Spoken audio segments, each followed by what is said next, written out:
Most people assume truck drivers just follow a giant rule book, that someone in an office wrote all the regulations, and drivers simply do what they're told. But here's the truth. A huge number of those rules exist for the opposite reason. They exist because drivers got so clever at beating the old system that regulators had no choice but to shut them down, one workaround at a time. For decades, truckers have been some of the most resourceful people on the road, finding little tricks to save fuel, save time, save money, and squeeze a hard job into something that actually pays. And some of those tricks worked so well that the authorities eventually cracked down hard. So hard that a few of the old moves that used to save a driver real money will now cost them thousands of dollars in fines. In one case, a single one of these can climb well past $10,000. So what were these legendary trucker hacks? Why did the ones that worked best get banned the fastest? And which old shortcut now carries a fine big enough to wipe out weeks of a driver's pay? Before we get into it, do me a favor and let me know in the comments where you're watching from. I always love seeing how far this trucking community reaches. And drivers, I know some of you remember these. If life on the road is your kind of thing, hit subscribe because there's a lot more coming. Because this is really a story about a cat and mouse game that's been running for 50 years. Clever drivers on one side, regulators on the other. Every workaround you're about to hear was a genuinely smart solution to a real problem. And every one of them got shut down once it worked a little too well. Let's count them down, starting with the small stuff and building up to the big one.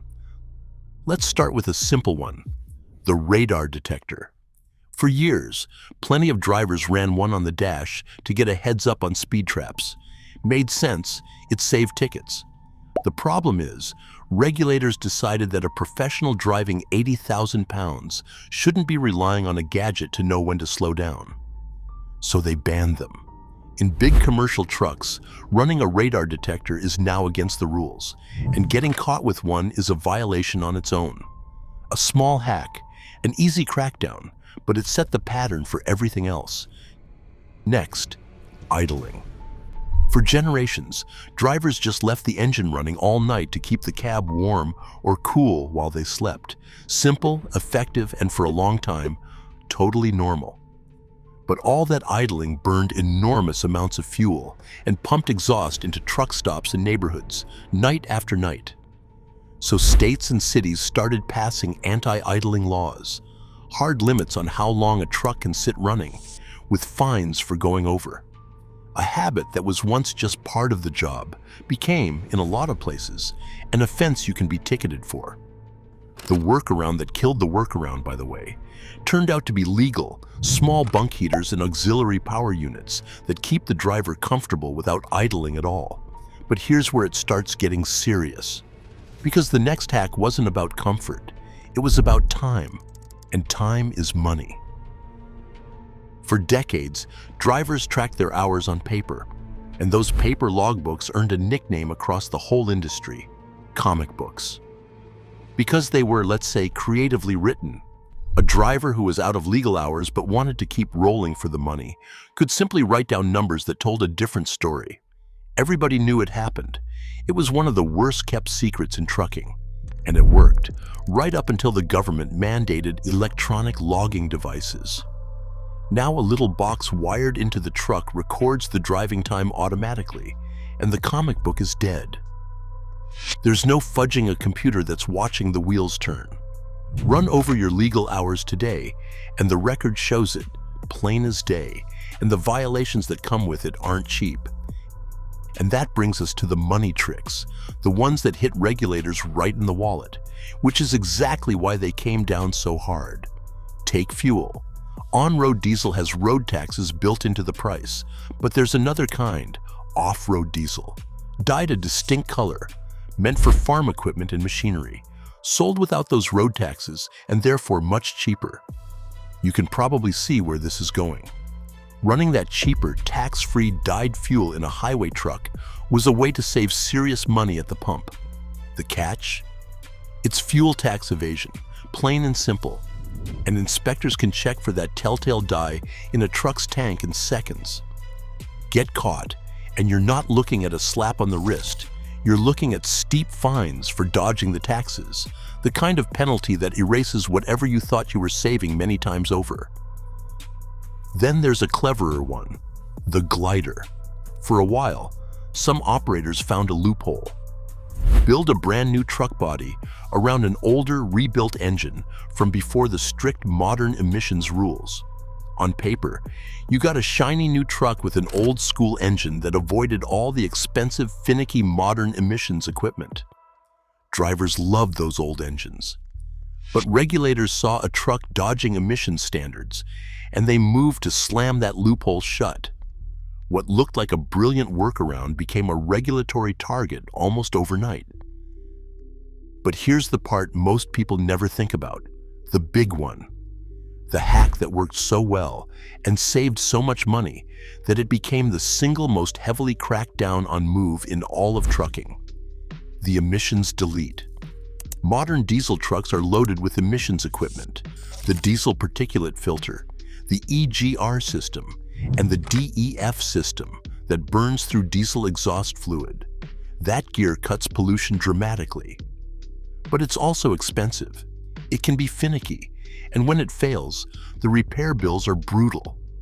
So some drivers and shops started deleting it, stripping the equipment out and reprogramming the truck to run without it. And it worked. The truck ran simpler, cheaper, and often stronger. For a while, it looked like the ultimate hack, and then the hammer came down harder than on anything else on this list, because deleting that equipment violates the Federal Clean Air Act nationwide in every single state. This isn't a local rule. The penalties are severe and they stack. Federal fines for tampering can run into the thousands of dollars per violation, and the EPA can go far higher per engine. Then, states pile on their own penalties on top.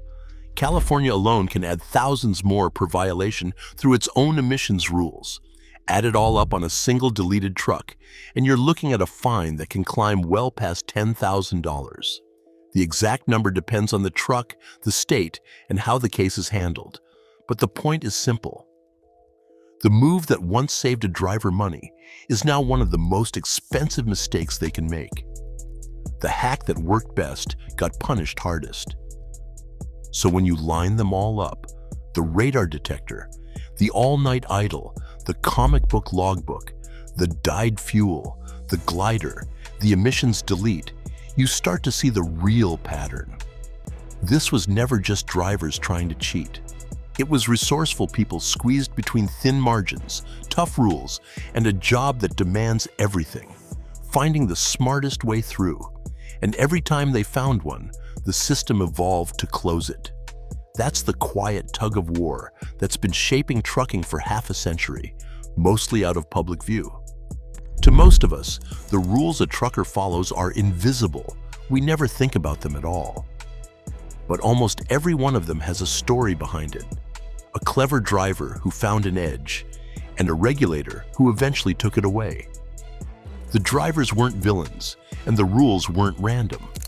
They're two sides of the same long, grinding history of trying to move freight across a continent as cheaply and safely as possible.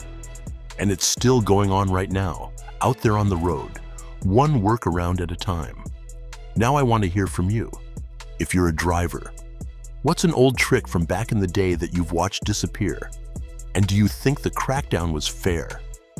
And if you've never driven a truck, which of these surprised you the most? Drop it in the comments. Every one of them helps more people discover the real world of trucking, and I read them all. If you got something out of this, hit that like button and subscribe if you haven't yet, because there's a whole lot more where this came from. Thanks for watching, and I'll see you down the road.